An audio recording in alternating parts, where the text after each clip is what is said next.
میں نے الحمدللہ اپنی زندگی میں اپنی والدہ کی بہت خدمت کی. یہ نہیں کہ خدمت نہیں کی، بہت خدمت کی. اتنی خدمت کی کہ ہزاروں میں کوئی ایک بھی اتنی نہیں کرتا ہوگا. میرا ایک اصول تھا کہ والدہ صاحبہ کھڑی ہے تو میں بیٹھتا نہیں تھا. پہلے والدہ بیٹھتی تھی، پھر میں بیٹھتا تھا. اور اکثر و بیشتر ایسا ہوتا تھا کہ وہ چارپائی پہ بیٹھتی تھیں تو میں نیچے فرش پہ ان کے پیروں میں بیٹھ جاتا تھا. وہ مجھے ہمیشہ کہتی تھی بیٹا چارپائی پہ بیٹھو، کرسی پہ بیٹھو، ادھر بیٹھو. میں کہتا تھا امی مجھے اجازت دے دیں، بس میں آپ کے پاؤں میں بیٹھوں.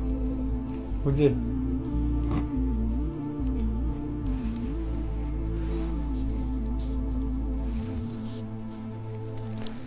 پاؤں میں بیٹھ کے سکون ملتا تھا. اپنی طرف سے میں نے خوب ان کی خدمت کی، لیکن جو دل کی حسرت ہوتی ہے وہ پوری نہیں ہوئی. اب میرا دل کرتا ہے کہ جو اللہ نے مجھے اب دنیا کی آسانیاں دے دی، فراوانیاں دے دی، اس وقت میری والدہ زندہ ہوتی تو میں ان کی کیا کیا خدمت کرتا. مگر اب وہ نہیں ہے.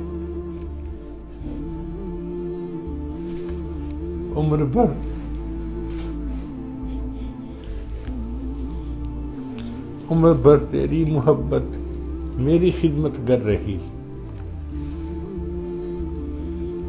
عمر بھر تیری محبت میری خدمت کر رہی. میں تیری خدمت کے قابل جب ہوا تو چل بسی.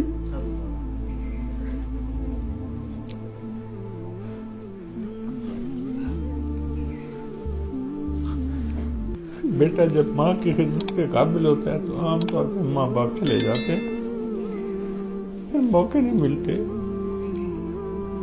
تو اب طالب علم ہیں، اپنے ماں باپ کی خدمت کریں، اپنے بڑوں کی اساتذہ کی خدمت کریں، اور ایک بات دل میں بٹھا لیں کہ ہم نے دوسرے کی نفع رسانی کے لیے زندگی گزارنی ہے.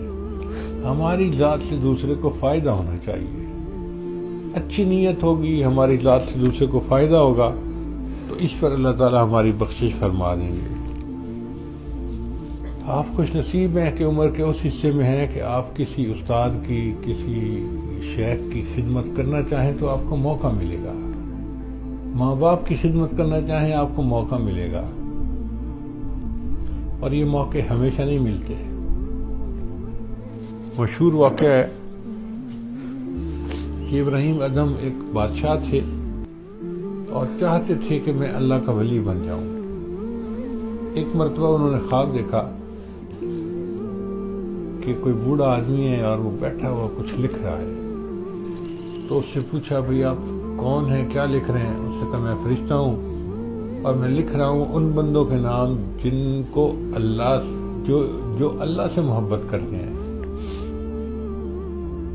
بھئی میرا نام ہے اس میں. انہوں نے کہا آپ کا نام اس میں کیسے ہو سکتا ہے؟ آپ تو بادشاہ ہے، سارا دن دربار میں بیٹھتے ہیں اور بس مخلوق کے کاموں میں لگے رہتے ہیں. آپ کا نام کہاں اللہ کے چاہنے والوں میں؟ یہ تو فقیر لوگوں ہیں جو مصلوں پہ بیٹھتے ہیں، اللہ کو